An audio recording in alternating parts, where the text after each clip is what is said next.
The following is a world-class Bullshitters exclusive. Live from government-mandated quarantine, it's Fandom Menace Tonight with Jeff Hicks.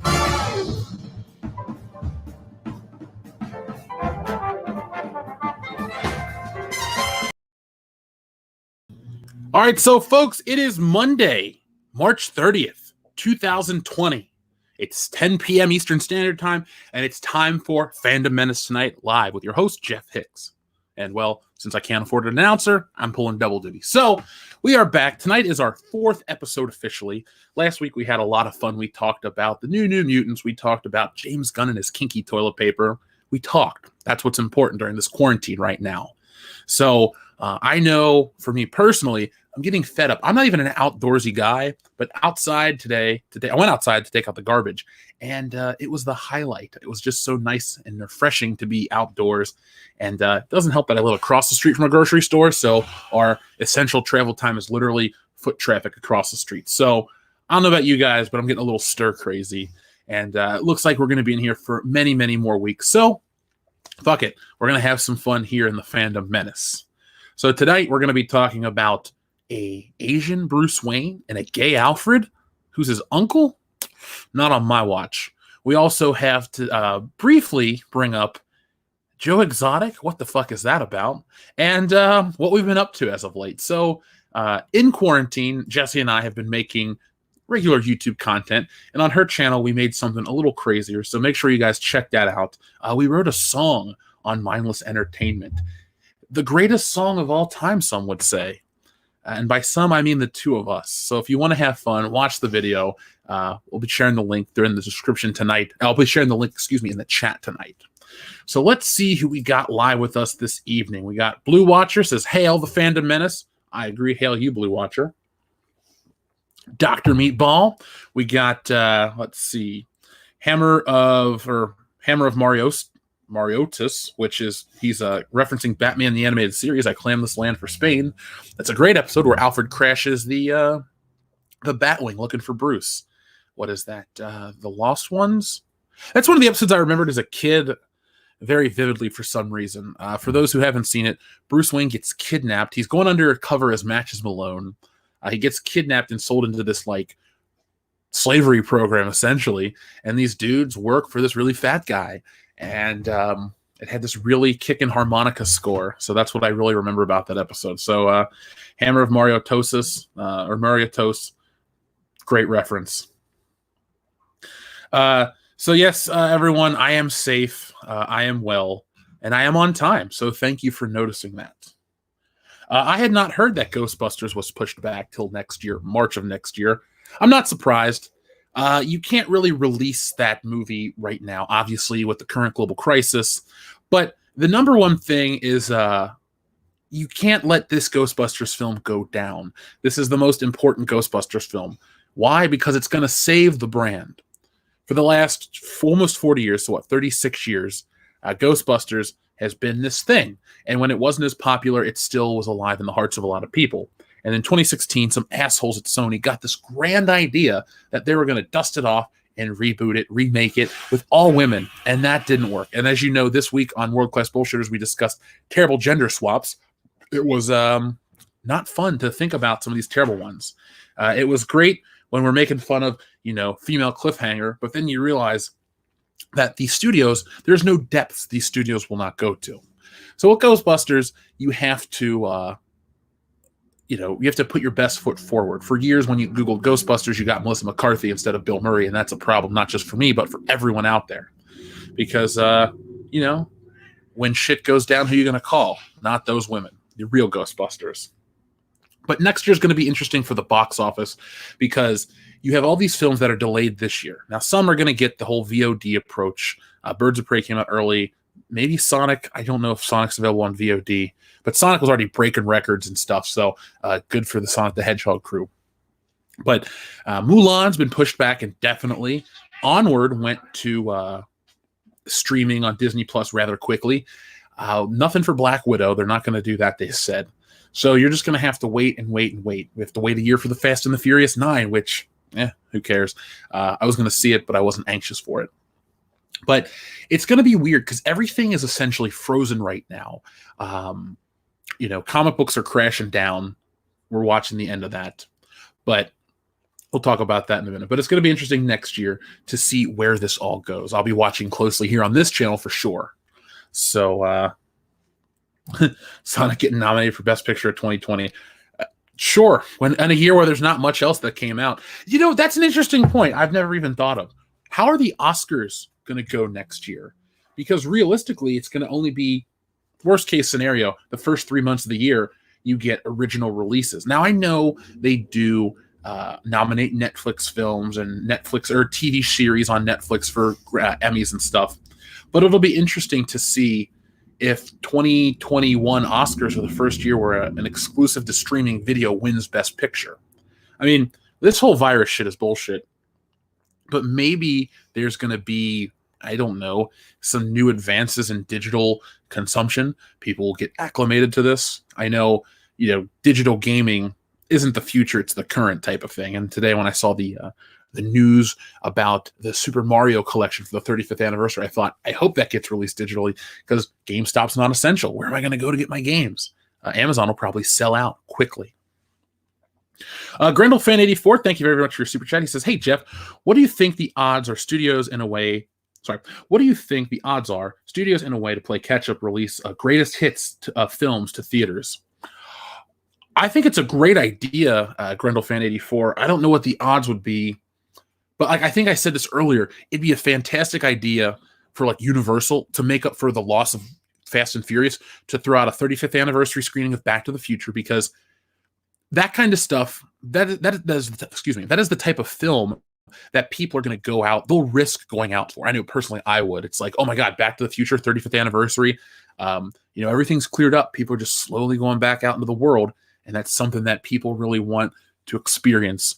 And, it's my favorite movie. I've never had the opportunity to see it on the big screen. I got to see Raiders of the Lost Ark. I've seen Die Hard. I've seen the Star Wars Special Edition, but never Back to the Future. I think it'd be smart. I don't know how residuals work for re-releases in theaters. I don't really know if there's a plan. If you re-release a movie, you've already been paid for it. It's not like a home video type of thing, because not all actors get box office cuts. I think it would be likely. I heard a rumor, Grendel fan, that in China they were going to re-release Avengers, Infinity War, and Endgame, and something else, an Avatar or something, all at the big Chinese box office to celebrate people, going out and going back into the public.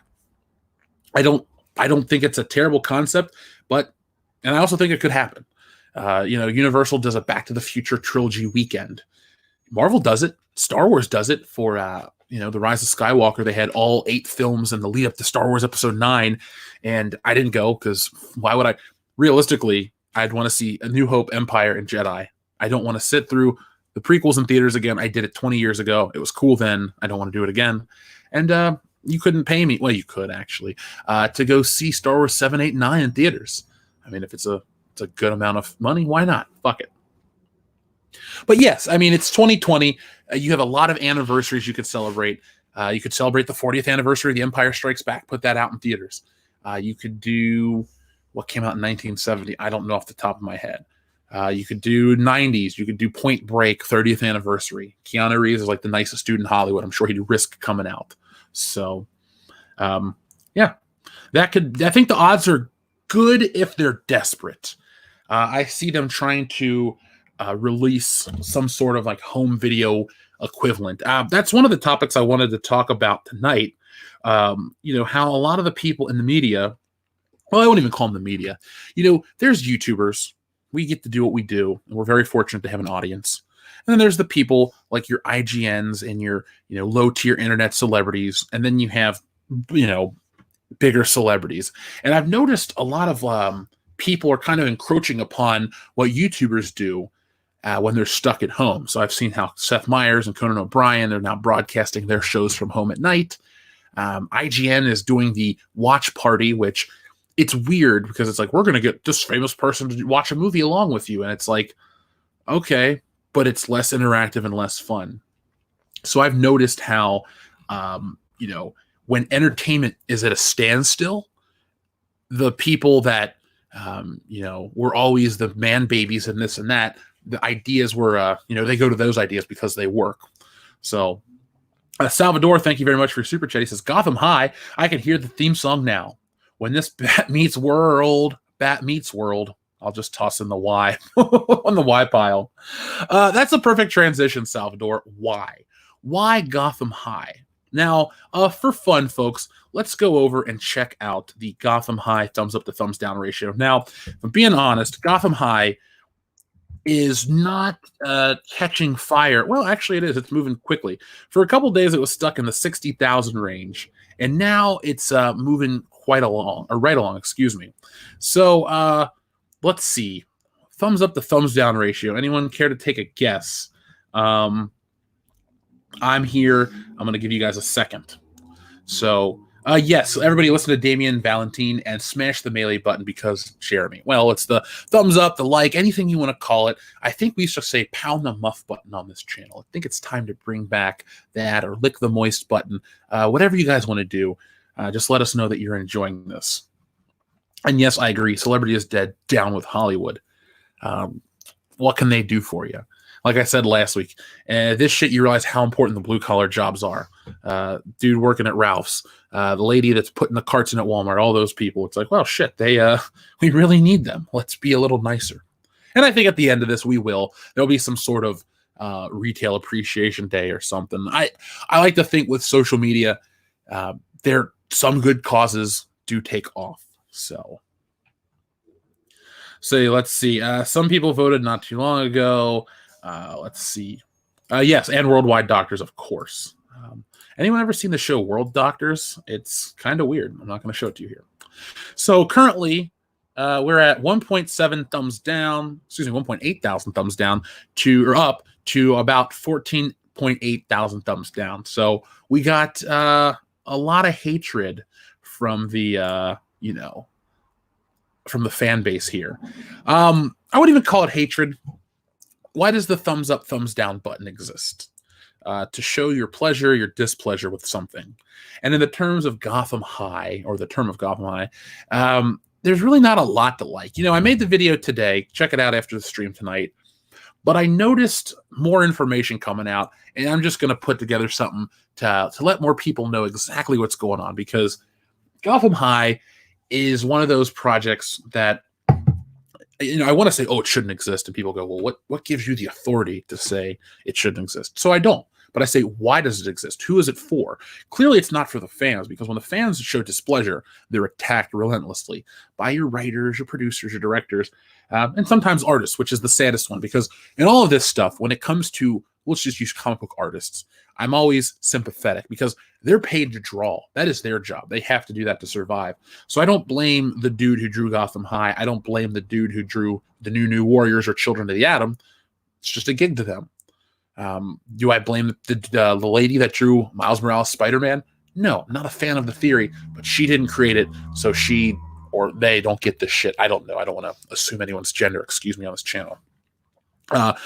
Our friend Reality Check Numero Uno, thank you for your super chat. He says, hashtag Fandom Menace, YouTube's most wanted. You're damn right. For better or worse, they're always after me, Lucky Charms, or, just us. Swinging Cod, thank you for your super chat. He just says drink. Well, I'm not drinking booze right now, but sure, I'll take a sip of something. That was for you, Swinging Cod. That was for you. Thank you. Bobby James says, do you think this trend in online media will continue after things start going back to normal? Yes and no. I think right now with all the comic book stuff, this, we'll just call it SJW trends. This type of identity politics trends will continue.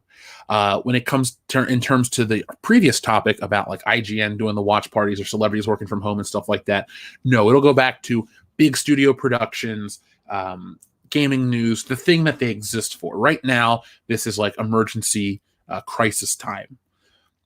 And people got to work. People got to remain relevant. Believe me, I know all about that. I would love to have the ability to just be like, hey, we're going to take the quarantine off and we're going to do whatever. But no, the way YouTube works, even when you do put in the time, they're just like, hey, not today. So I think things will go back to normal. There will be casualties, and I don't mean of victims of the virus. I just mean casualties of how things play out. I also think new creative things will come out of this. You can't keep a good content creator down. Eventually, going to the well too many times does dry up. But if you're smart, while the well is looking pretty low, you go and you take your, you find other places to get water from. So, Bobby, I think some people will go back to business as usual, and this will all be not a bad nightmare. We'll remember this. I think, sadly, I think a lot of people will interact differently socially. I think I'm not one of those people that's about stranger danger or getting too close. I've always been good about washing my hands and stuff like that. But I think you will have a lot of holdover, and there will be a portion of the audience, of society, that is always 6 feet away, always wearing masks and stuff and that. And I think bars will take a big hit. I think people will be very conscientious about the cleanliness of a bar. I mean, I like bars. I've made some good friends in bars. Jesse and I hit it off in a bar. So, I'm all about that stuff. But I do think that kind of stuff will take a hit. And it'll be interesting. I've been writing down a couple ideas about a post-coronavirus world. So we'll talk about that further down the road, the Chris Benoit virus. Oh, my God. By the way, folks, I know the huge part of our audience doesn't like wrestling. Never going to try to convince you. But on YouTube, they have a documentary series from Vice called Dark Side of the Ring. And they did a two-parter on Chris Benoit, who was the wrestler who murdered his wife and his son and killed himself. And it's a heart-wrenching tale. If you're a wrestling fan, you've known the story for 13 years. But if you don't like wrestling, or you just want to watch something crazy, watch it. I can't recommend it enough. Holy shit, it's depressing, but it's entertaining, to say the least. And Blue Watcher, I like your sentiment. But Bobby, I hope things go back to normal quicker. I've noticed how, like, with this channel, I've always kind of geared it towards, like, the working man, in quotation, comes out at a certain time, blah, blah, blah. I know our audience. And I think, once it rebounds, people will remember, they'll go back to their ways of life, all of them. So that's a very roundabout way, but thank you. Only shit on Vice. Yeah. To be fair, Chuck E. Cheese, you are 100% accurate. Hey, Jesse. Well, okay, Raging Rhino. I'll tell her later. She's got her headphones in. But, yes, the virus is the gobbledygooker. Oh, my God. Talk about terrible wrestling things that do not hold up. That, very much so. David Hervey, on the topic of the Benoit documentary, says, one of the best docs in a while. Mad respects to Chris Jericho and Chavo Guerrero. First off, David, thank you very much. And I agree. I don't know if I said this publicly on Thursday's show, but I know I said it to a couple people privately. Chris Jericho and Chavo Guerrero are the heroes of that documentary. You find out what good people they are behind the scenes. I don't know if there's a parable or some kind of story, but like, don't tell your good deeds. Chris Jericho was giving money to people, doing stuff, reaching out, trying to, you got to remember, there were more victims of this murder-suicide than just Benoit and his wife and his son. Benoit had another son. Benoit affected the entire wrestling industry. If you're a fan, they went PG. They went so backwards to protect themselves that they hurt their product 13 years later. So, yes, Chris Jericho and Chavo definitely. And I'm not even a Chavo Guerrero fan. I actually dislike Chavo Guerrero as a wrestler. I've always found him kind of boring. He was the lesser of the two Los Guerreros, but nothing but respect for him after that documentary. If I ever met the dude, I would be, I know people are going to be stranger danger, but that's a wrestler I just want to get a handshake from and tell him thanks. I thought he, did a great thing. Our friend Swinging Cod, thank you very much, Swinging Cod. He says, in 3 months, I will be Lord Humongous. So will I. I got to get out and do some stuff. I actually really want to watch. I've seen all the Mad Max films. Not a fan of Beyond Thunderdome. And the first one's actually my favorite. But those are fun. I've been looking for more post-apocalyptic stuff to watch. I can't get enough of it, actually. Did some Twilight Zone. Gonna rent Omega Man. I know Soylent Green is not an apocalyptic film or a crisis film, but I just really want to watch Soylent Green. It's been a long time. What up, Girthy Guitarist SD? So, folks, what we talked about in the the title for tonight's show, because I never want to be accused of leading you in with a title and never discussing the topic. Asian Bruce Wayne, gay Alfred. I know it's not written like that. I think it's something like Alfred comes out. Now, soapbox time, or just reality check if you want to say it like that. There's nothing wrong with having a gay character. It'd be nice if you had gay characters that you didn't need to go on. It's not a quotient thing, it's not a quota. You don't have to, as a creator, somebody myself, I don't think about, when I make this story, I have to have this many gay characters and this many minority characters. Like with our comic, it's just us. It's our podcast. We had one white dude on the show. We didn't set up our show to be ethnically diverse. We're just four friends that love to talk pop culture and have fun with the audience. With stuff like this, and we're going to go into it in more in depth in a moment, with Gotham High, it really feels, first off, like it's forced. And secondly, it's obvious that this woman, this writer, was it Melissa De La Cruz, is not really up on Batman. And when you keep handing your IPs to people that don't like or respect the genre, you get shit. Shit in, shit out. Trash in, trash out. If these companies would do either one of two things, either get dedicated writers that have been proven success, or just good writers, everybody's got to start somewhere. You do have to take those risks. But with this Melissa De La Cruz woman, in the video today, I read off her bibliography, and all of her stuff is young adult romance novels, YA or YA novels, as I said. And, when I think of Batman, when you all think of Batman, in the chat right now, tell me what the first thing you think of when I say Batman. Type in the first thought you have. Personally, I know for a fact that it's not high school drama with gay Alfred or Asian Batman. For me, when you instantly say Batman, I just get a visual of like a silhouette of Batman with the white eyes visible. And if I think for a second, I think of the animated series when he's standing up on the roof and the lightning strikes, or I think of the Tim Burton score, or I think of Michael Keaton. Just, there's a million different things I think of. But whatever this book is, it's not what I think of. Okay, Joker, Parents Are Dead, a Chad, Badass Cape Crusader, the Cow, I am the Knight. I love all that shit. I am vengeance. Beating the piss out of the Joker, punching the Joker, Broody, Ice Skate. God damn it, grumpy diabetic. Ice Skates, seriously? Fine, it's fair. It's more accurate than this shit. To me, it's a reminder of the old Adam West series, but I digress. But my point is, this writer, Melissa De La Cruz, clearly was not a Bat fan. She knows this shit from the movies. Her husband, the artist, is a fan of the Batman, the animated series, but that's a little different of a topic. Death Adder, thank you very much for your super chat. A Boy and His Dog is a great post-apocalypse film. Well, I'm going to take a screenshot of that because besides food, and I'm not like talking like crazy, takeout stuff, but we're just cooking and we're renting some movies, watching other movies. But I'm going to add that to the list because after a while, Supernatural, which is a great show, don't want to watch 20 episodes a day. Couldn't. Not enough time. Mando Merck, excellent choice. Neil Adams, Batman. But so my point that I'm getting at, though, is you're not getting any of this new age shit from when you think of Batman. And somebody will make the argument, well, Jeff, what if you want to bring in a new audience? What if you want to expand upon the character, the IP? Well, new person that's talking to me, have you ever noticed that when you stray away from that version of the real Batman, you have lesser and lesser results at the box office? Batman has the luxury of not really having too much burnout per se, as going in the wrong direction, people stay away and then they come back fresh and they do it right. So 89, great. Batman Returns, people like it. I don't. Forever, I like it. Some don't. But then you get to Batman and Robin. It's just one step too far. They're actually going even further. They had another Batman film they were going to do where I think the Joker had a daughter and there was the Scarecrow and Jack Nicholson was going to be a ghost or something like that.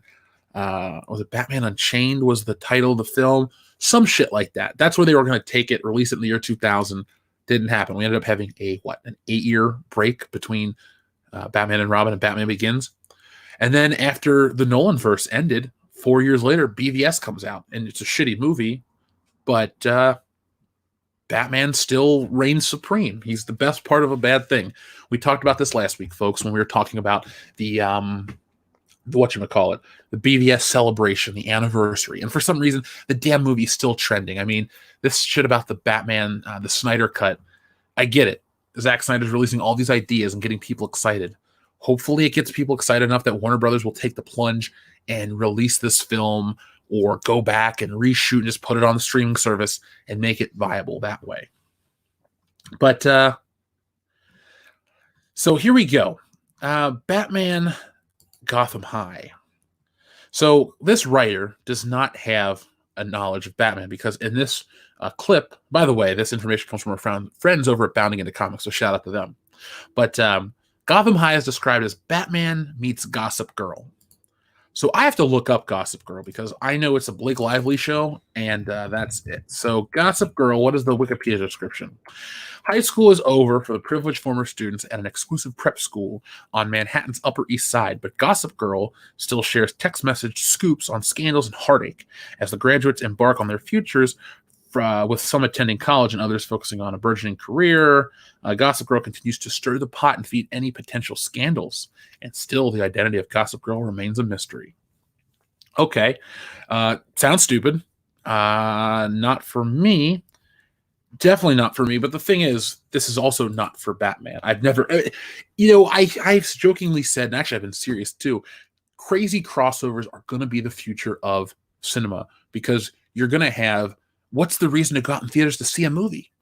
If everything's either samey old bullshit, agenda-driven politics that are going to push people away, or rehashes, remakes, and reboots, what's something that's going to get people hooked? Well, if you take two established things that have no reason to exist in the same movie and put them together. So Godzilla, King Kong worked back then. Hopefully it works now, not because the concept is bad, but straight up because, the crisis and the way theaters are going to be. So I don't know how that's going to work with, all that stuff. But then, you do these other dumb crossovers like this, Gossip Girl, which is weird because if you read this description of Melissa de la Cruz's other work, it all sounds like Gossip Girl. So she basically is a one-note writer. She knows one thing, she repeats it ad nauseum. It's like, I'm trying to think of a great example. Some band who all their songs sound the same. I'd like to throw a dig at like Three Doors Down, but Kryptonite's a good song. So, and Here Without You is pretty good, and Love Me When I'm Gone. Okay, Three Doors Down didn't suck. Any love for Three Doors Down in the chat? Just press 1. Whatever. But right there is the first problem. Gossip Girl meets Batman. And then again, Gossip Girl ended fucking in 2012. So talk about an obscure thing to do. Definitely not really a relevant comparison in 2020. And they'd be like saying we're going to cross Batman with the Breakfast Club would be a better sell. Then again, these old writers, it sounds hypocritical to say this like this, but John Hughes got it. No matter what socioeconomic group you came from in high school, there's somebody in the Breakfast Club that you can identify with. Geek, jock, rich girl, burnout, or whatever. But somebody for everybody. Somehow he hit those really basic archetypal characters. Stuff like this is it's like the cliched version, and you got these old people. That'd be like if I tried to write for modern high schoolers. It would sound like cliched garbage, and that's what this sounds like it's going to be. Let's see. Swinging Cod, thank you very much for your super chat. He says, all Heston dystopia is worth a watch. Heston kept sci-fi alive between Star Trek and Star Wars. Planet of the Apes, Omega Man, Soylent Green, etc. Was the only science fiction of late 60s, early 70s. Well, I'm going to take a screenshot of that. My favorite part of the Planet of the Apes is when he screams, you should cut his brain out, and he runs up the stairs and gets hit with the net. Love it every time. But, yeah, I like Charlton Heston flicks. What's the one where he plays Moses? I can't think of the name off the top of my head, but that was funny when I was a kid. That was the only excuse I could use with my grandma if I wanted to stay up on like a Sunday night or a school night. It was around Easter. They'd show these religious movies, and I'm like, Grandma, I go to a Catholic school. Can I stay up to watch Moses, or can I stay up to watch this one? And she always said yes because she said it was educational. So thanks, Grandma. That was fun. But yeah, Charlton Heston. I will check out his other stuff. 10 Commandments. Thank you. Completely forgot about that. Guys, it's been years. All right. At least I knew it was Moses. Come on. Give me credit where credit's due. So this woman, back to her, she has no knowledge of Batman. She says, my husband is a big Batman fan. So when DC called and said, we want to do a YA line, what character do you want to do? I wanted to do Batman. It's such a fun, iconic character that I could put my own spin on. If I showed you this picture and took this card out and I said, what is this? It looks like Macklemore, Ariana Grande, and Rick Yoon from the Fast and the Furious. And Batman's angsty. He dresses in all black back then. That's the only thing I'm okay with. I'm not okay with the Joker being there, especially as Jack Napier. Like I said in the video, this woman maybe only knows Batman, or her husband only knows Batman from the films, because movie fans, Jack Napier's Joker, from the Burtonverse at least. When you get into the Nolan stuff, he has no name. In the comics, people are adamant that he has no name. He has no backstory. We never know the truth. This kind of takes away the mystique and the aura of the Joker. They make the Joker, ineffectual, if you will, useless. I don't really want to see the Joker as some angsty youth. First off, he should be older than Batman, at least for me. I feel like the Joker is a couple years older. I don't like the idea of young Batman, young Joker. I like younger Batman, an older Joker who's been crazier for a far longer time. And really undercut Joker, so cool, so edgy. Like I said, the artist grew up watching Batman the Animated Series, so that's where he learned that character. But after admitting that she has no clue about Batman, De La Cruz then details her lack of knowledge. Doesn't matter because she's radically altering the characters anyway. It does matter. People get pissed when Spider-Man had organic web shooters, or when the Fantastic Four changed their costumes, or when the Hulk got a haircut. Comic book fans are very dedicated. Now, it doesn't mean you can't change shit. I would be lying to you if I said I still want my X-Men to look like, John Byrne and Chris Claremont's run, even though Chris Claremont wrote it, not drew it. But the Byrne Austin run, do I want it to look like that? No. It's nice that they don't have feathered hair. George Perez is a great artist, but George Perez definitely, his characters looked, relevant in the 80s and 70s. And that's great. But he did adapt. He did evolve. His characters, when he was drawing some of the stuff on the New 52, or he was writing some stuff too. My point is, they didn't have feathered hair or, shit from the 70s and 80s. He adapted. So I'm not saying fans want the same thing always. But Bruce Wayne is a billionaire. He's the richest man alive. So I thought, wouldn't it be fun if his family was Chinese from Hong Kong? That made it feel real. You should make a Crazy Rich Asian Kid book, not called Batman. If your whole plan was to write a story of a rich Asian billionaire, write one. It's just not Batman. I don't know why these people like to hide behind the IP, but that's just me.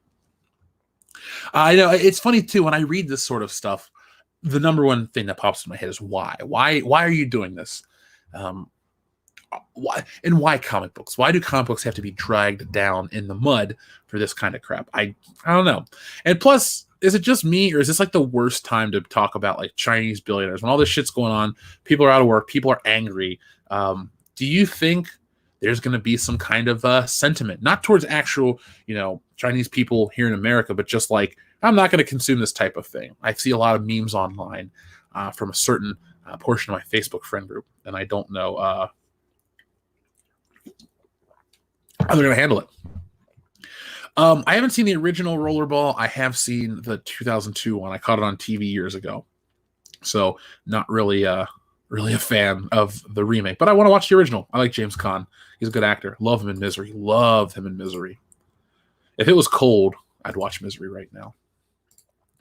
So basically, she's making all these big changes because this woman is from the Philippines.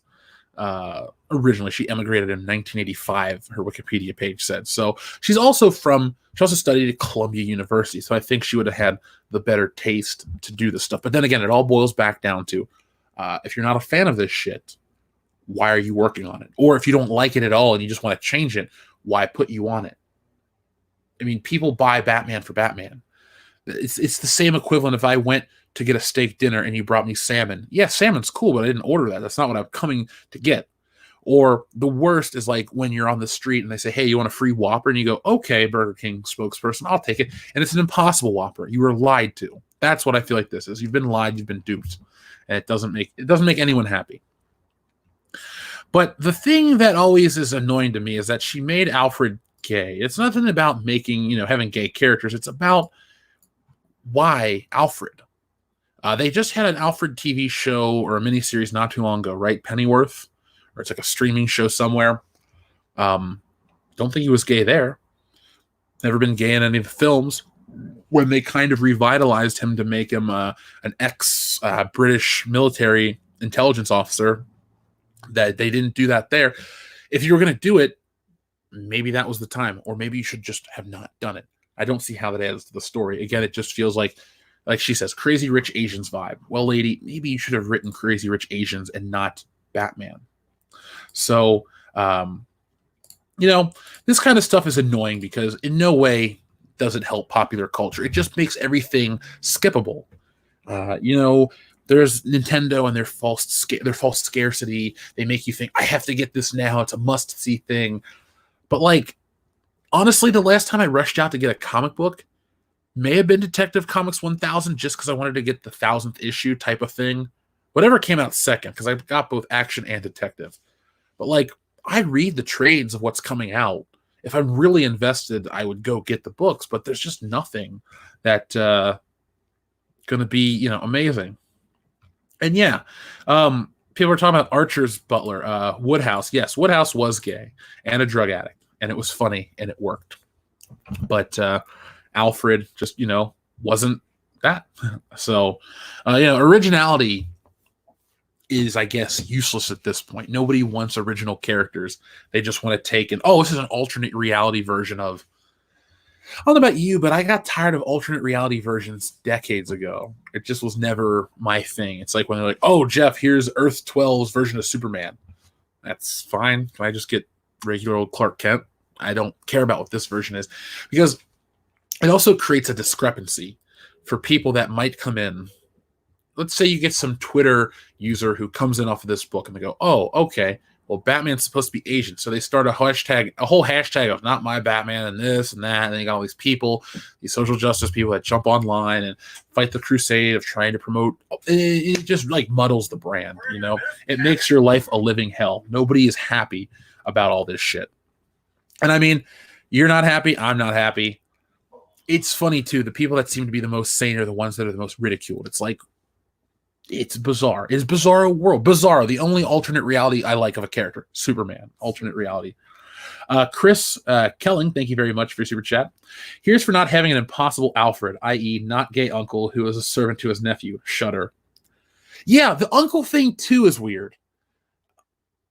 Alfred was just, he worked for the Waynes. He took over the duty of, raising Bruce Wayne. And I love the dynamic that they had in the Nolan verse, where he comes back, and he's like, I had you declared dead and all this other stuff. And there's definitely a love and a respect there, but there's that, surrogate fatherly love, but it doesn't have to be an actual, uncle or the title, It also doesn't work. The opposite doesn't work with the Marvel movies. When you have Iron Man playing surrogate Uncle Ben for Peter, it just doesn't work the same. Some of the most beautiful comic book moments are the simplistic character-driven moments, not the big action. It's not always Batman fighting the Joker in a death trap or having a giant penny or a T-Rex or something coming after you. Some of the best stuff is much smaller. And the subtlety on these people is lost. They don't get it. It'd be like if let's say a studio comes to me tomorrow and says, Jeff, we really, really want you to write Battlestar Galactica. And I go, why? And they say, because you're a name and we're going to have you do it. I wouldn't know where to start. I wouldn't know what to do. If I had other opportunities, I would take other opportunities. It's just, disingenuous for me to take that role. If they said, Jeff, come work on Spider-Man, I'd say, you got it, dude. Let's make this book a million seller once again. Yes, ego, but fuck it, I can make it happen. Anything's better than what they're doing right now. And I read the newest issue of Spider-Man today. But yes, Raptor Jesus, WTF? I don't get what any of this shit is about. It bothers me as much as it bothers you because you find yourself pulling your hair out. And again, I'll do a video on this at greater lengths. People seem to like the longer ones, but why all of our pop culture at once? It's really just been a slippery slope. Everything, though, has fallen. And it's not just like one or two comic book characters. It's all the comic book industry. It's not just a little bit of sci-fi. It's all of sci-fi. Star Wars, Star Trek, Doctor Who. Other shit just isn't coming out right now. Twilight Zone. All that stuff has been infected. And it just goes down and down and down. And again, I've said this before and I'll say it again. Popular culture is the reflection of where we are as a society with our entertainment. And I don't think this is an accurate representation. In many ways, it's idyllic to a minority of people who have the power, the controlling population, to want to tell us this is how your life should be. This is how your heroes are. This is why your heroes were wrong in the past. What they fought for was wrong. We're going to subvert your expectations, turn everything on your ear, and make you now the bad guy. How does that feel? Because of what you've done in the past. It's like, yo, I just watch movies and buy books. I haven't done anything wrong. Why am I the bad guy? Why am I being treated as such? Why is there an adversarial relationship between consumer and producer? There shouldn't be. I feel like these people should be grateful that, you know, you get to sit at home and write Batman and, you know, people are going to buy it and you're going to get residual checks and you're going to get royalties and all that stuff. So there's just not that level of anything there. So that's why I'm glad that the, you know, the fandom menace is a thing, because the more it grows, no matter where it grows, you know, this whole consumer first mentality starts to permeate at the upper levels. I'm not saying the virus does not have a massive effect on the comic book industry.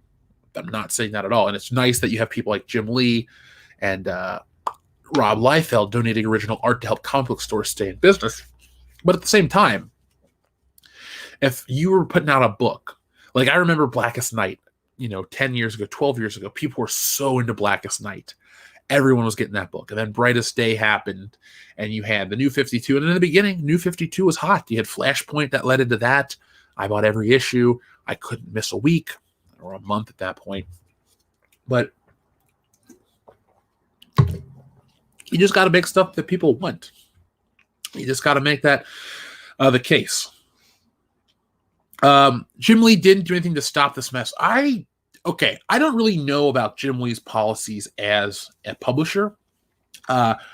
Remember, Jim Lee to me is the guy who redesigned the X-Men and drew a lot of comics that I like. I'm not making excuses for him if he's done, you know, I'm sure he's allowed a lot of this shit.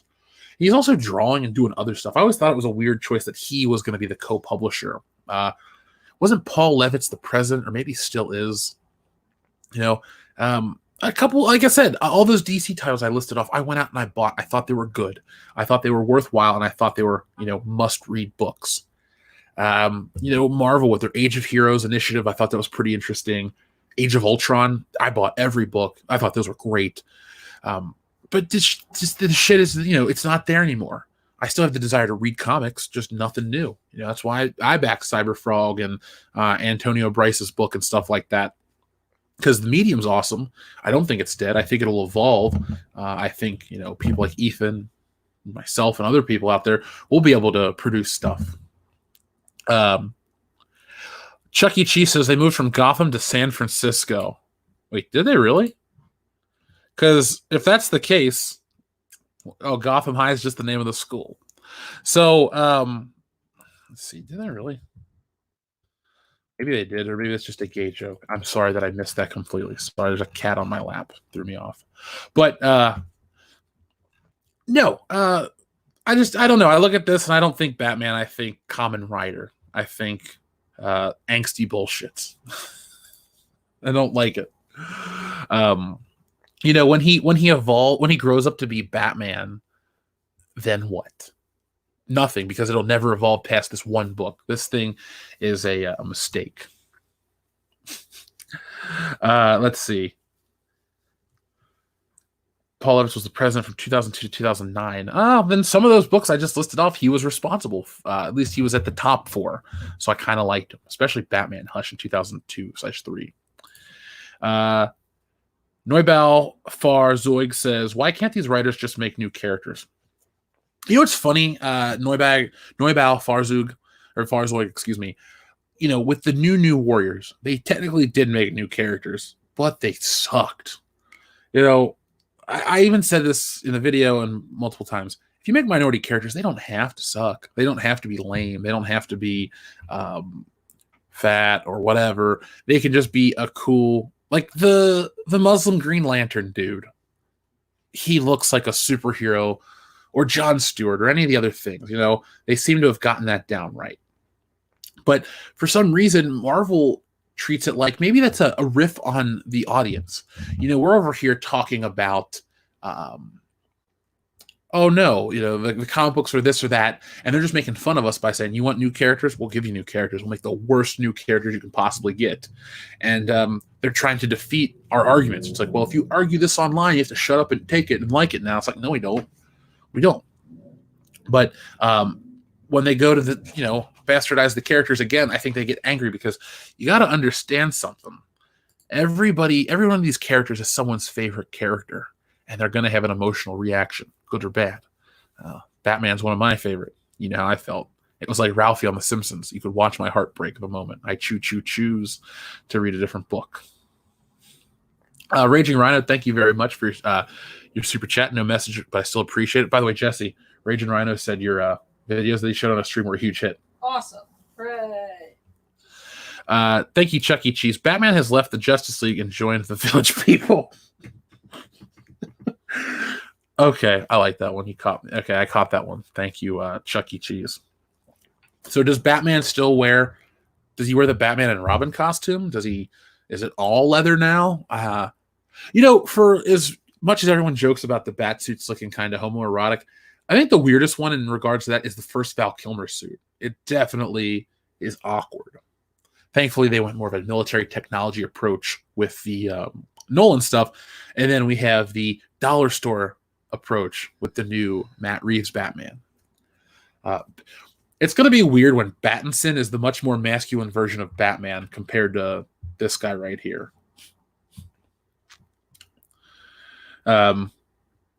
Maybe that's the case, Epic Mojo, to make him look more tolerable, but I don't think it'll be more tolerable. Even after Into the Spider-Verse, I don't find Miles Morales' Spider-Man to be as palatable as people would like me to. Bruce Wang wears the bat nipple suit. Okay, that's kind of funny. It's kind of funny. There's something pretty homoerotic about Val Kilmer in general.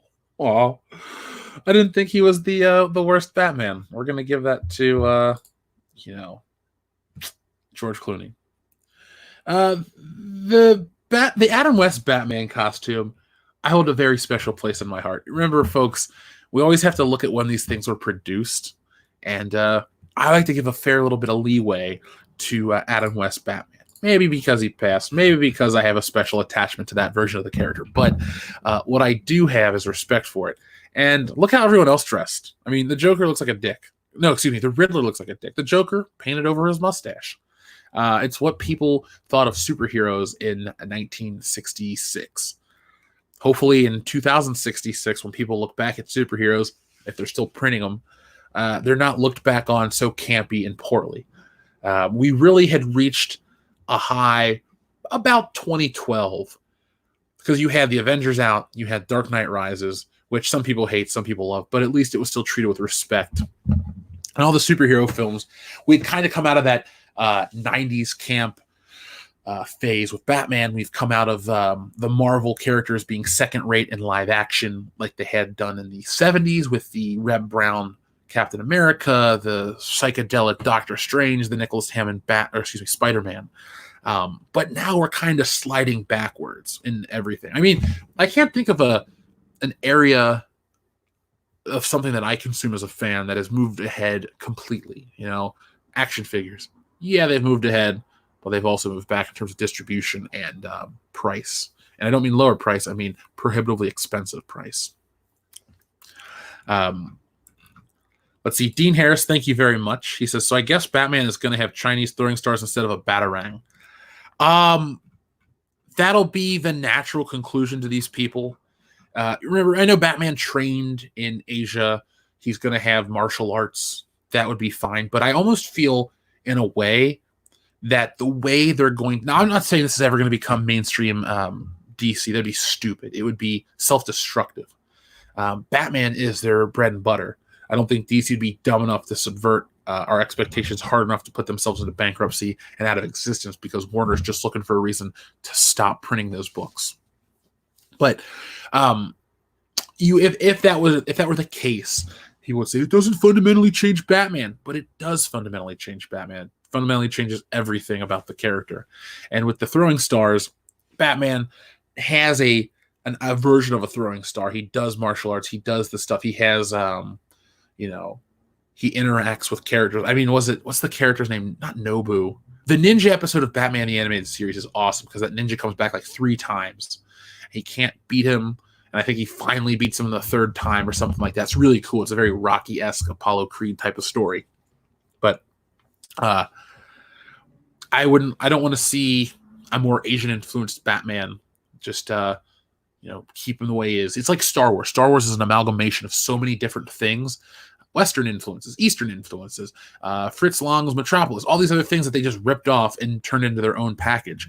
And Batman, the character's like that, he's a martial artist, he's a magician, he's this, he's that, he's an acrobat. Deadman is an acrobat. I don't really need to have Deadman wearing the bat suit and all this other dumb shit too, or having chains like that. So I'm trying to think of the year I think everything went sideways. 2010, I give it a little later, maybe 2013-ish is when I started noticing. But Marvel, all new, all different Marvel. Let me see what year that was, folks, because that's when I really started to like all new, all different Marvel. 2015 through 2019, that's when it happened.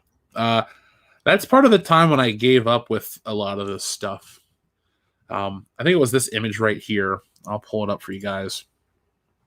And I thought to myself, I know where this is going. We've seen this before.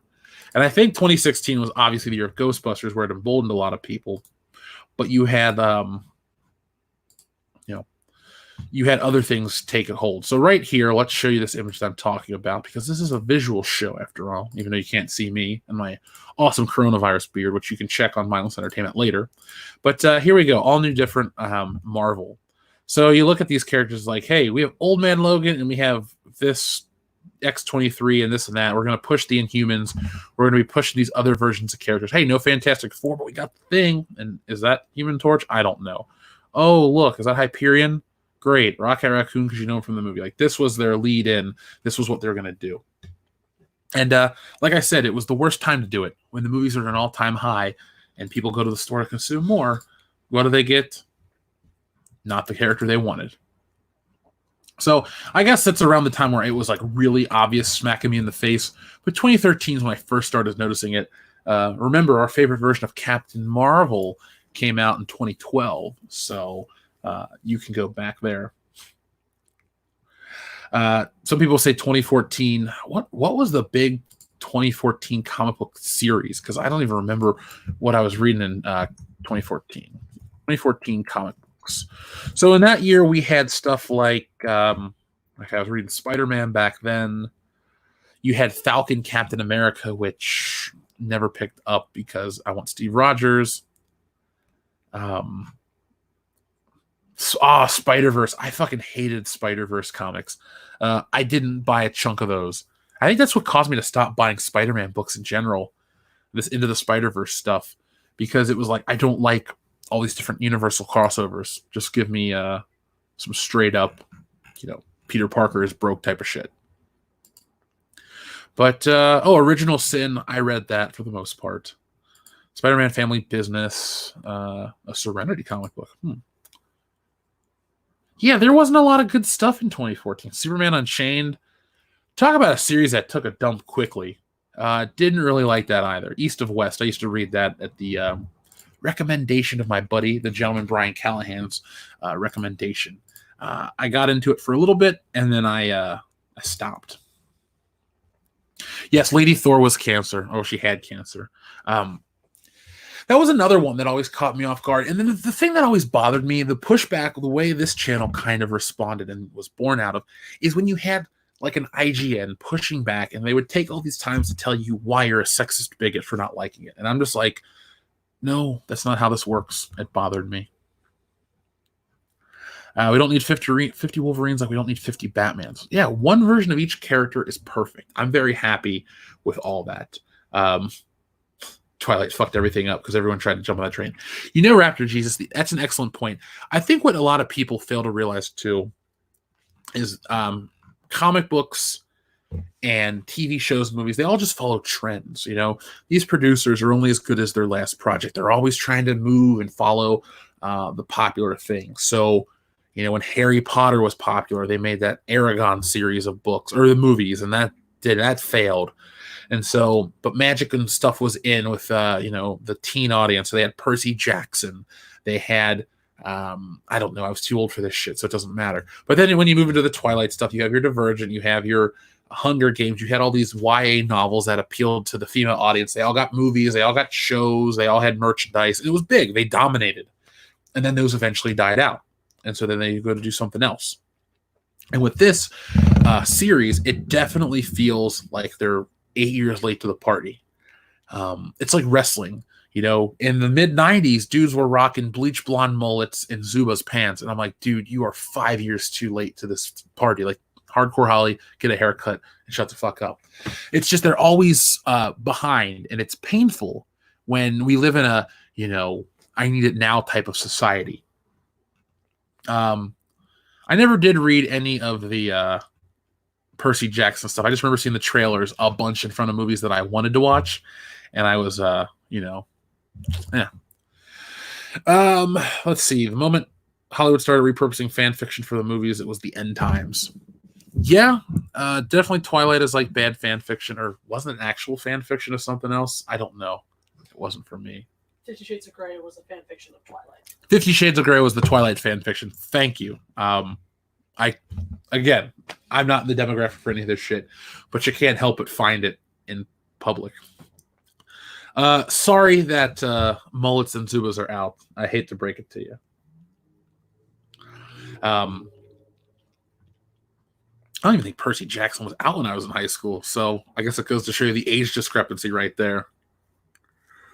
And by the way, I'm glad that we're now at a point where vampires from the Lost Boys are considered real vampires. People are just like, yeah, they may look like late 80s glam bands, but they would eat the shit out of you, so they were pretty cool.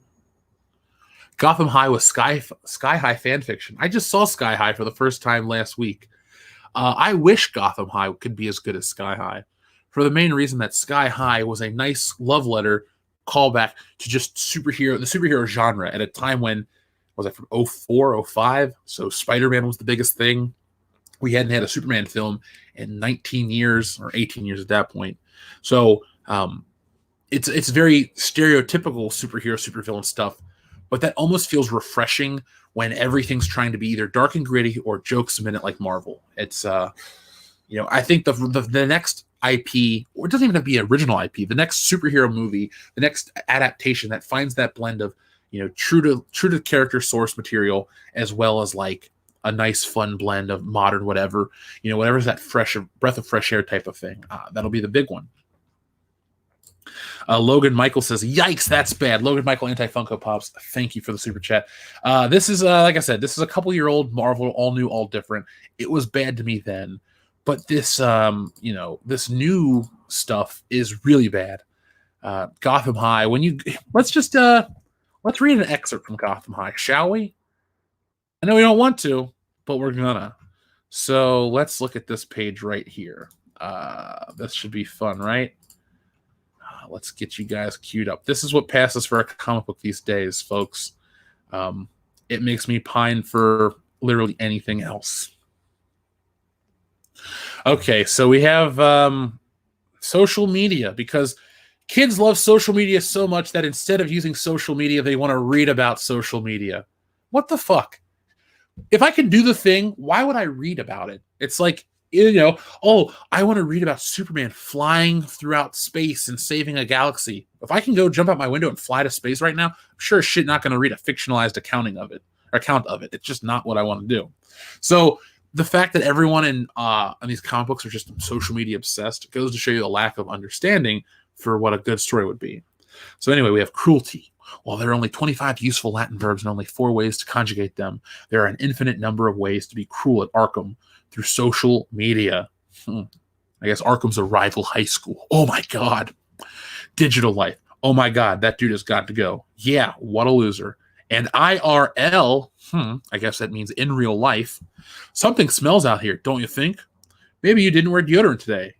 Say that again, asshole. Wham! Okay, that's a little realistic. But, yeah, that's great dialogue. What do you think, Jesse?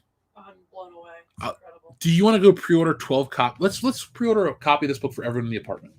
I feel like everyone should have this. Like, you know what, folks? Instead of putting Bibles in hotel rooms, you need to put a copy of Gotham High in every single hotel room across America in the shelf, or excuse me, in the drawer. That's what it's going to do. That's what you got to do. I know Gotham High hurts my brains too. Raiders of the Lost Flicks, thank you very much for your super chat. He says, the question of the evening is how much more pop culture has to die before the idiots in charge start giving paying customers what they want? Well, Raiders of the Lost Flicks, that's an easy answer. It's when we stop buying this shit. Well, no, I take that back. That is not the easy answer, because we go and we look at declining sales. We look at, products that used to be popular, not be popular anymore, and we're not consuming them. But for some reason, they're really pushing it hard for agenda purposes. See, that's the problem with a lot of mega corporations owning so many IPs. For example, just use Disney. Disney has so many things that make so much money that they can take a loss on the comics. The comics can be dog shit because the Marvel movies will make billions of dollars, and the profit off of a Marvel comic book will be in the tens of thousands of dollars. And they just don't care. So they hire low rent talent. They hire anybody with some sort of name on social media. I'm surprised somebody in the Fandom Menace has been tapped to write a DC or Marvel comic book. Well, we call them out on their shit, but I feel like our names would have just as much value as Melissa De La Cruz and all these other people out there that are writing these books, because at least we get the shit. But I think there has to be something massively popular, like a Spawn in the 90s or something like that, to really capture the attention.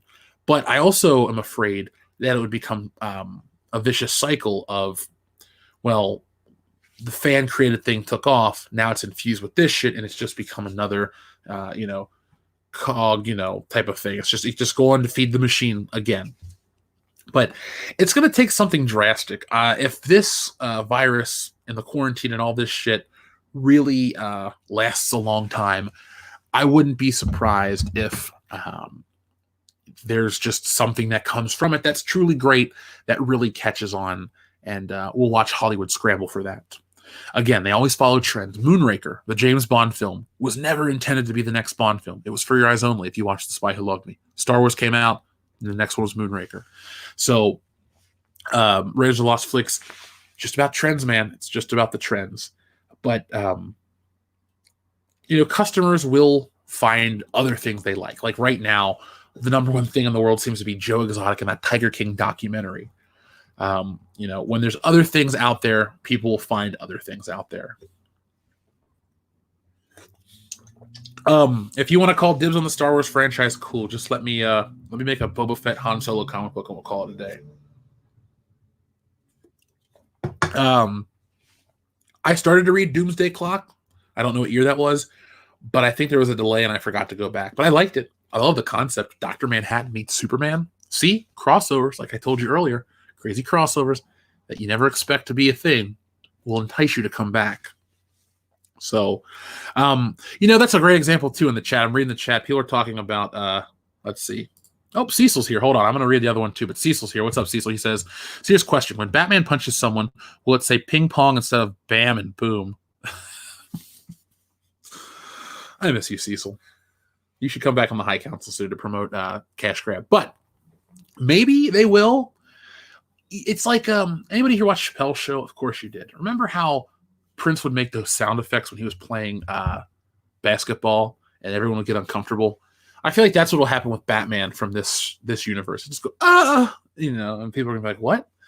And he hits like shit, so it doesn't really matter. But yes, hail Cecil. Cecil is here in the chat, folks. What up, man? But Cecil, Thundercats Roar, you've seen that shit. That died. Are you surprised that it did? No. Cecil's gonna start an OnlyFans channel. You want to join Cecil's OnlyFans channel? Sure. All right, he's gonna post lewds. Can't wait. It'll be stunning and brave. Oh, everything Cecil does is stunning and brave. Everything Cecil does is stunning and brave, and I'm thankful for Cecil every day. Me too. I pray to the gods of Cecil.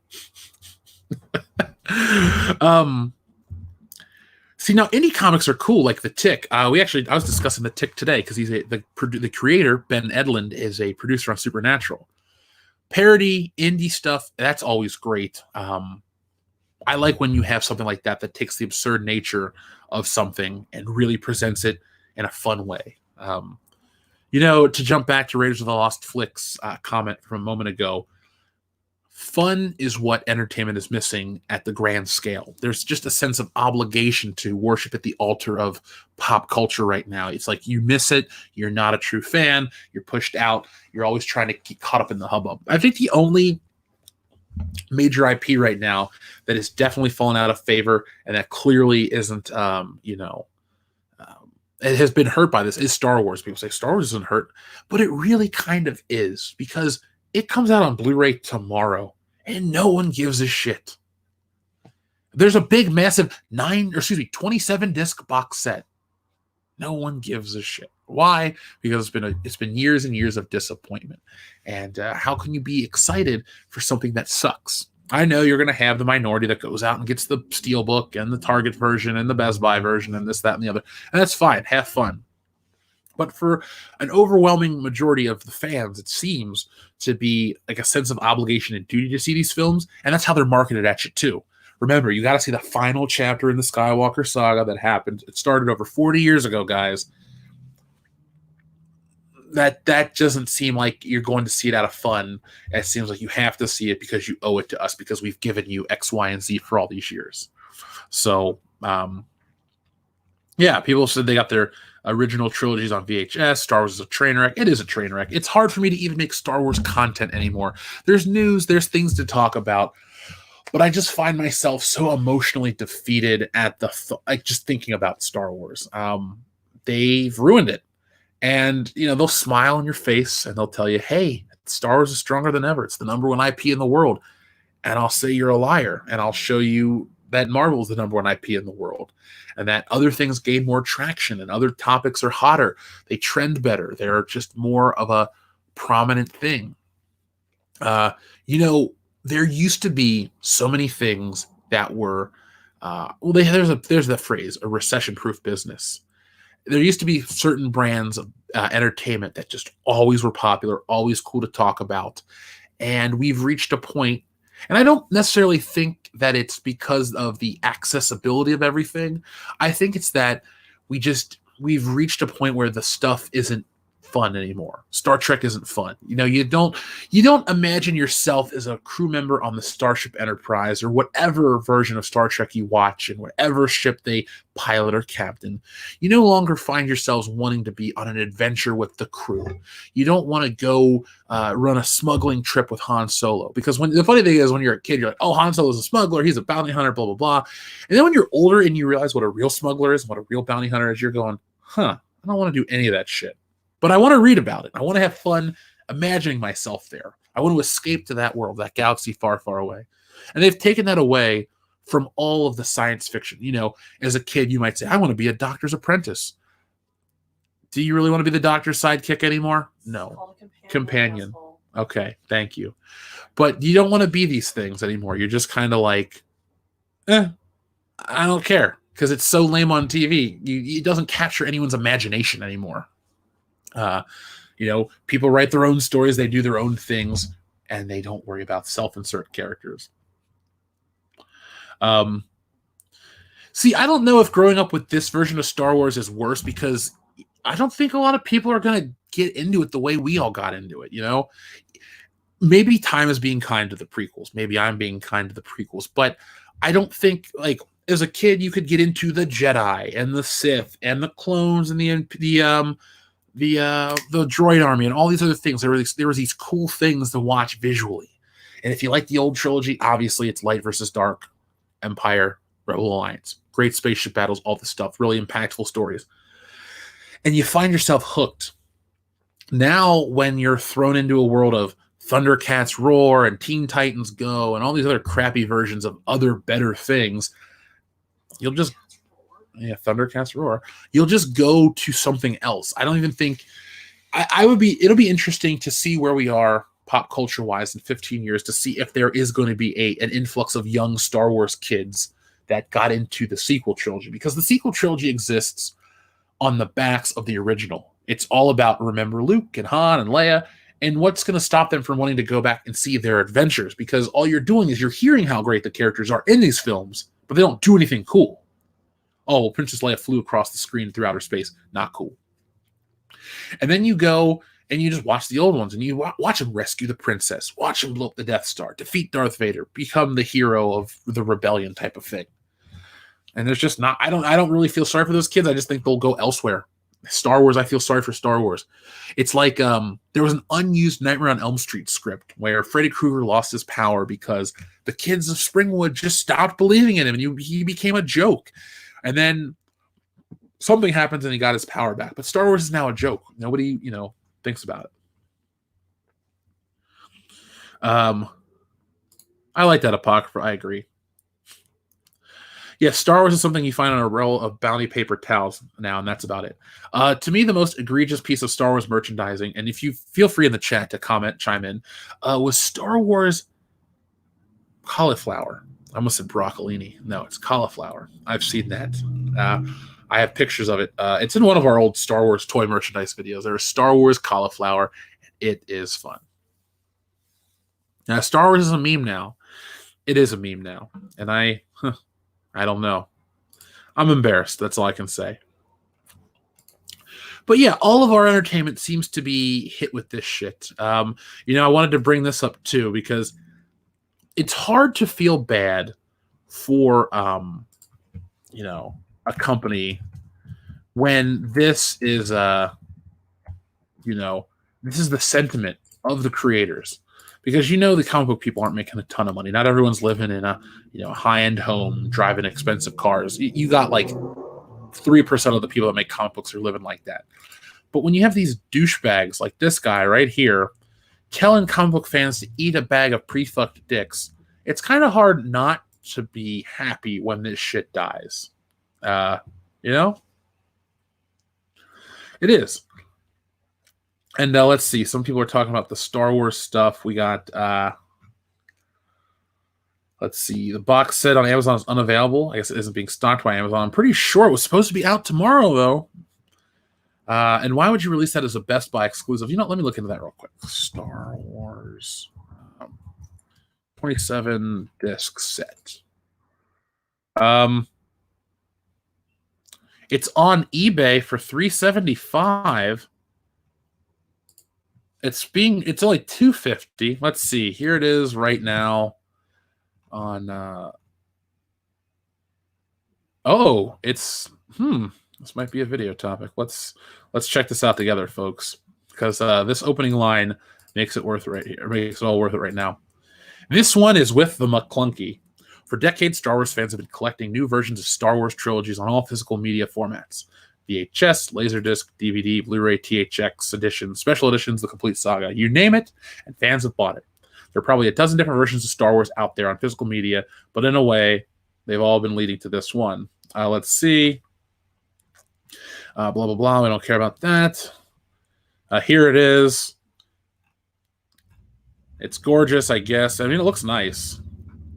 You got stills and stuff from the prequels. Outside of the aesthetic, obviously, you want to know, if you have other Star Wars Blu-rays, do you need this one? The answer really depends. The 4K release of the movies altogether is the biggest selling point. Blah. So I guess the answer is no. And they have new screens, so whoop-de-doo. They have the exact same special features. There was a commentary that wasn't on the original Force Awakens disc, so that's a plus. If you consider anything from the Force Awakens a plus. The prequel trilogy, the same very good special features from the 2011 Saga set. What? Oh. and you get a piece of paper signed by Mark Hamill. So even a place like Gizmodo, which would tend to err on the side of a positive review for Star Wars, even there, like, do you need it? Probably not. Probably not. So, yeah. Released the 1977 cut. You really need I thought that would have been on the disc, but I'm gonna guess George Lucas signed a thing with them that they'll never release it. So that's my guess right there. What do kids have that is cool these days? Well, I guess video games. Plus, let's be honest, a kid from 30 years ago, the same age as a kid from today, would be a lot tougher. People, are a lot more coddled, staying in and doing different stuff as opposed to going out, produces a much different breed. But then again, whatever. Yeah, Greedo's shooting first again, Dr. Meatball. Not only is he shooting first, he's McClunky. So if you really need to watch it, maybe you just watch the one on Disney Plus for free for a year, and you skip it like I do. It's a terrible version of Star Wars. But the Bag of Dicks guy, real quick in closing for this show. Like they were saying in the chat, without respect, we reject.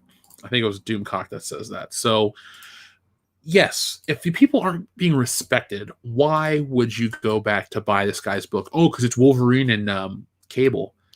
Jerry Duggan, I can go back and read tons of Wolverine stories or Cable stories that you don't get a residual on, and I'll be just as entertained.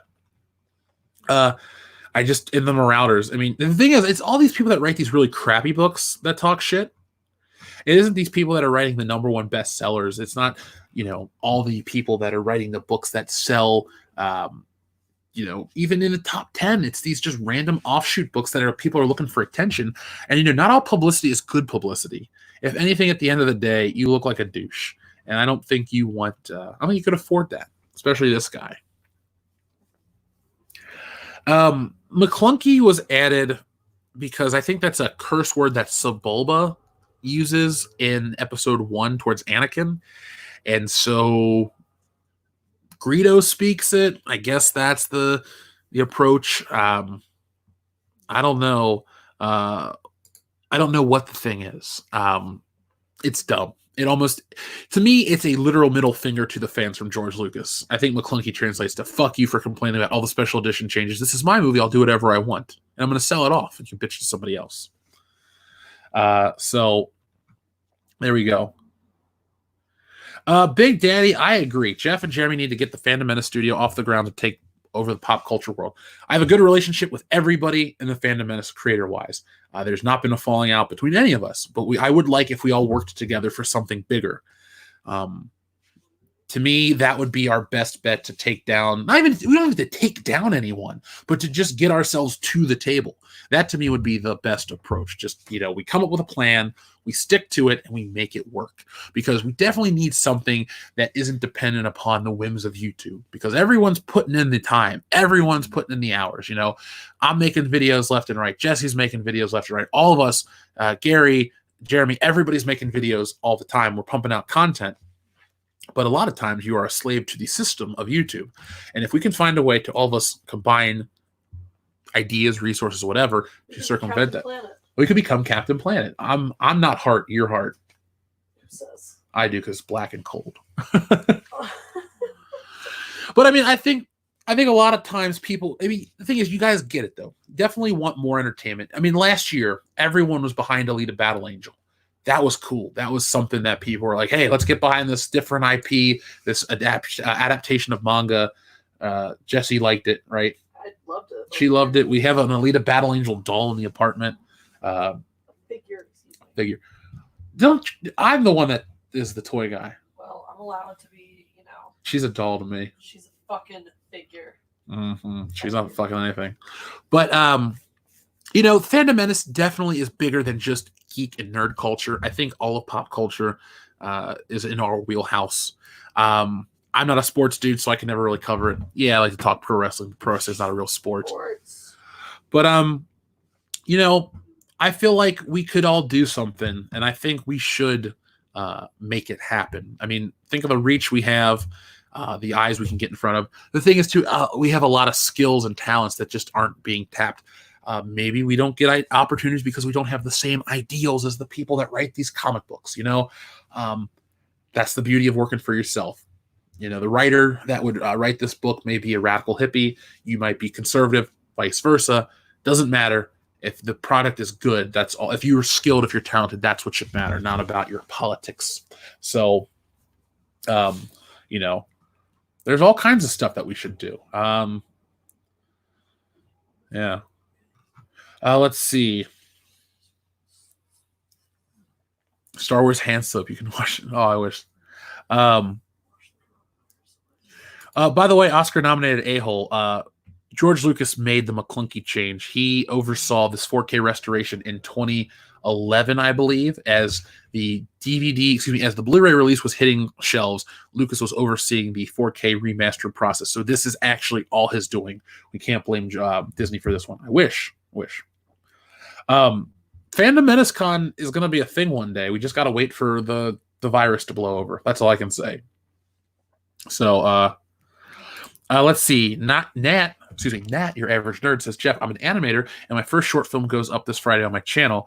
I'm animating it as I listen to you tonight, too. You know what? Let's check that out real quick. That'll be the thing we close out the show with. So let's see. Nat.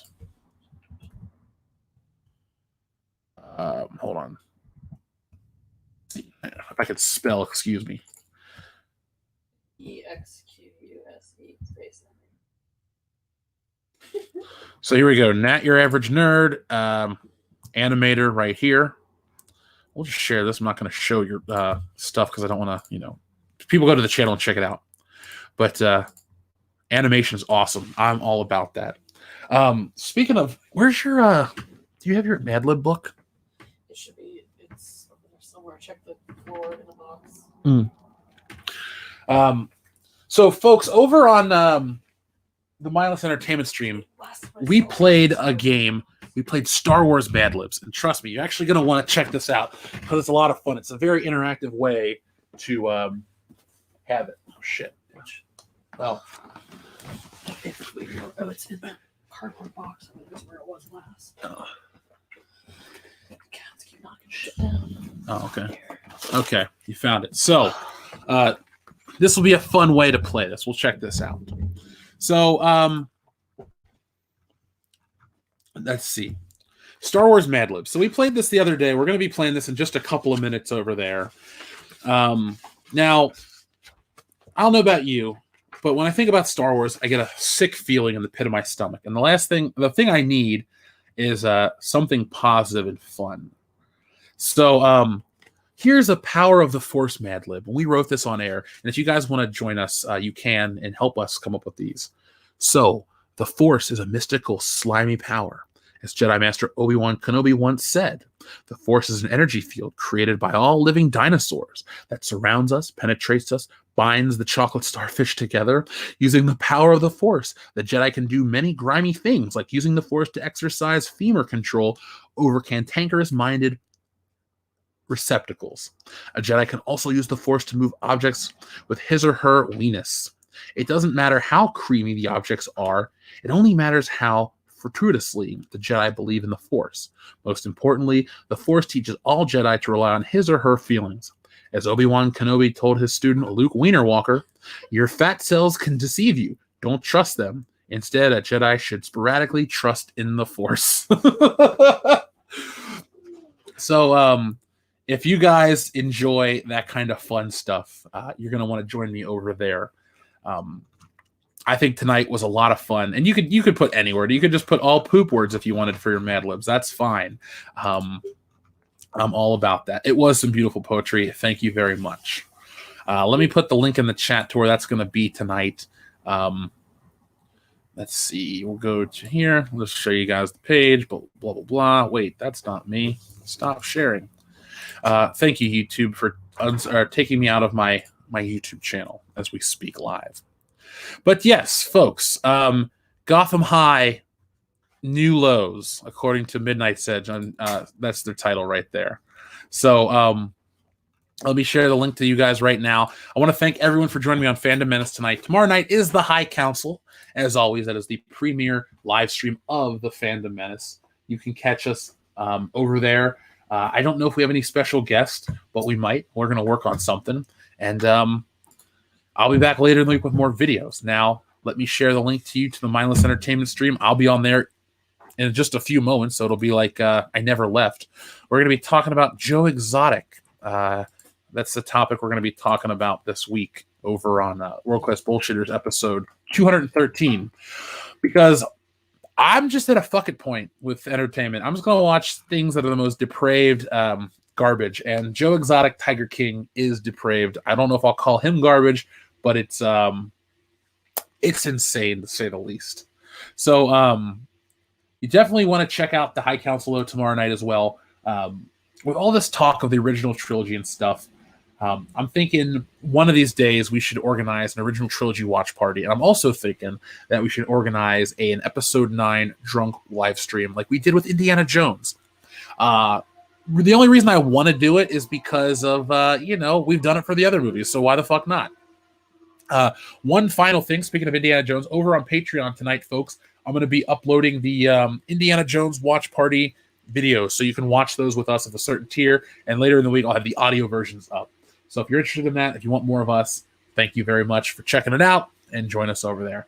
So folks, everybody on your way out, hit the like button. Action Figure Expert, I'll say hi to your mom for you, or my mom from you, just Biff style, of course.